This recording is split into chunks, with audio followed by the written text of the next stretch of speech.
सच्चिदानंद भगवान की जय।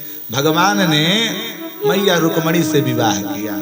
आज मैं प्रातः काल में निवेदन किया था, विवाह कहते किसे हैं। देखिए, जीवन में विवाह बहुत बड़ा जरूरी है, न कि ब्रह्मचारी हो जाओ साधु बन जाओ। देखिए, साधु बनना नहीं होता है, साधु बन करके ही आते हैं।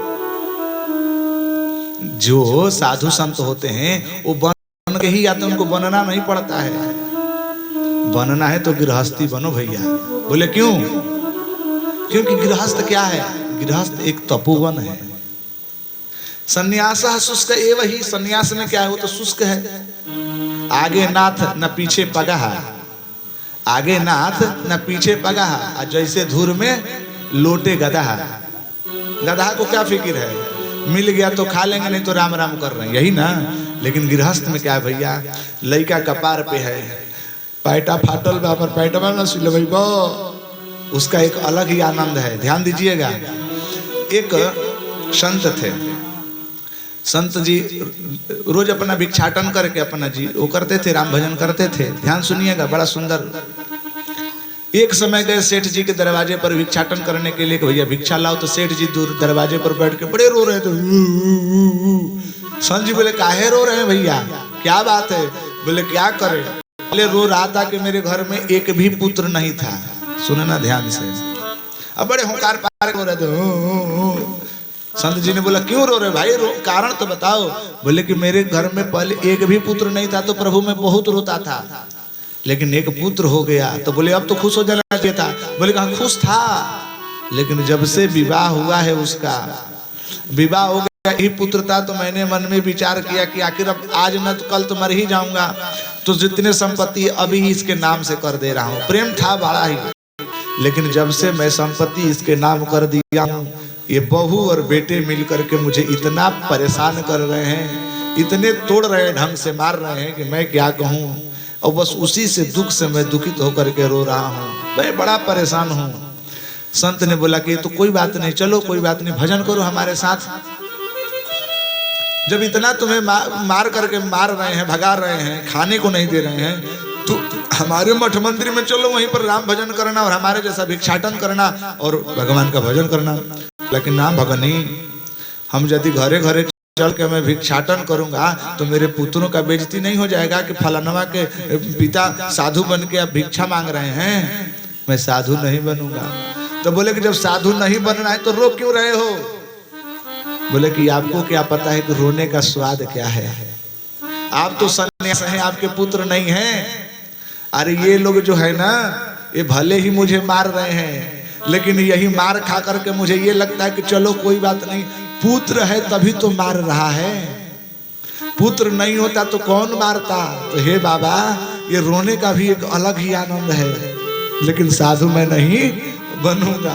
तो गृहस्थ जीवन में यही है, लोग रोते भी हैं, हंसते भी हैं, गाते भी हैं। देखना, जिसके घर में विवाह शादी होता है, लड़की की विवाह करने में बाप कितना कर्ज लेता है, और उधर भी कर्ज लिया जाता है, और खुशी का माहौल रहता है, खुश होते हैं, और 4 दिन के बाद जब तगादा होने लगता है तो रोता है। तो जीवन क्या है? रोना और हंसना, यही गृहस्थ जीवन है। लेकिन शास्त्र में लिखते हैं कि जितने शास्त्र, जितने आश्रम हैं, आश्रम कितने हैं? आश्रम 4 हैं, ब्रह्मचर्य आश्रम, गृहस्थ आश्रम, संन्यास आश्रम, वानप्रस्थ आश्रम। लेकिन कहते हैं कि सबसे उत्तम कौन सा आश्रम है? गृहस्थ आश्रम। क्यों? श्रेयो वही गृहस्थ आश्रम। क्यों? क्योंकि भैया ब्रह्मचारी, बताना ब्रह्मचारी लोगों का कौन सा फैक्ट्री चल रहा है जिनका रोजी रोटी चल रहा है? सन्यासी लोग कौन से फैक्ट्री में काम करते हैं जिनको भोजन मिल रहा है? कोई काम कर रहा है क्या? नहीं। वो सब लोगों का रोजी रोटी देने वाले तो भगवान हैं, लेकिन माध्यम क्या है? गृहस्थ।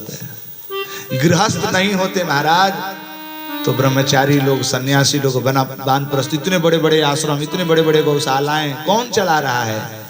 आप जैसे गृहस्थ ही तो चला रहे हैं। इसलिए गृहस्थ जीवन में लिखा गया है धर्मशास्त्र में, यथा नदी नदा सर्वे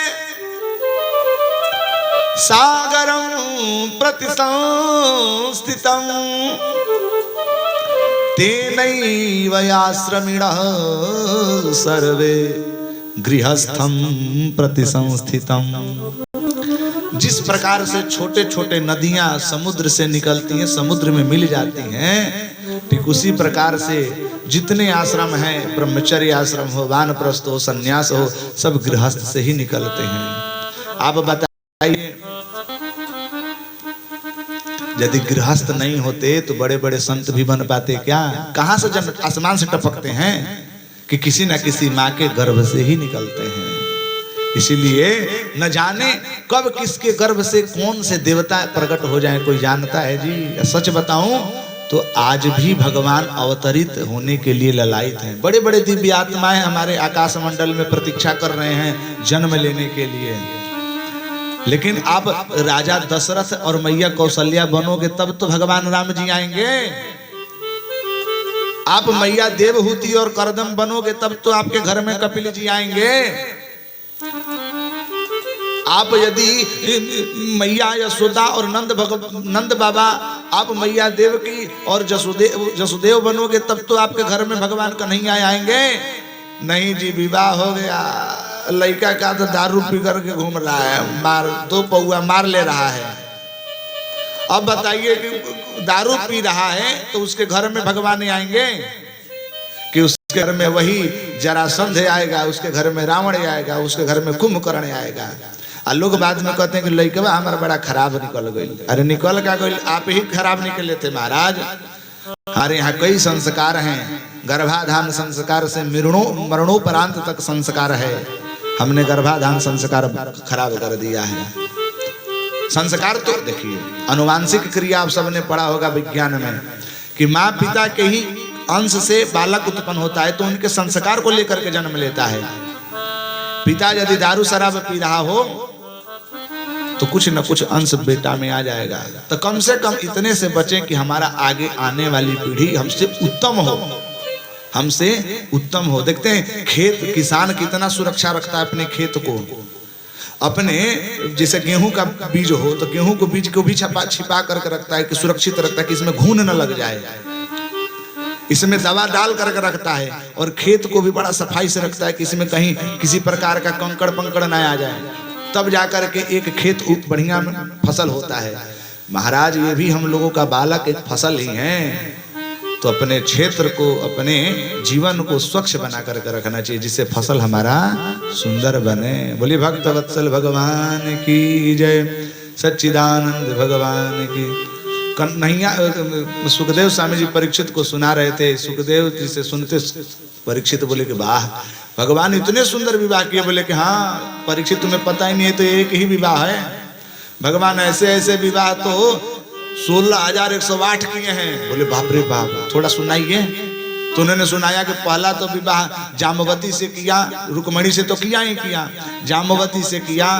सीमंतक मणि के कारण जाम्बवती से करना पड़ा, फिर सत्यभामा से करना पड़ा, मित्र वृंदा, नाना प्रकार के, भद्रा, लक्ष्मणा, सत्या, मित्र वृंदा, ऐसे करके 8 पर रानियां हैं जो अपने पराक्रम से उन्होंने प्राप्त किया।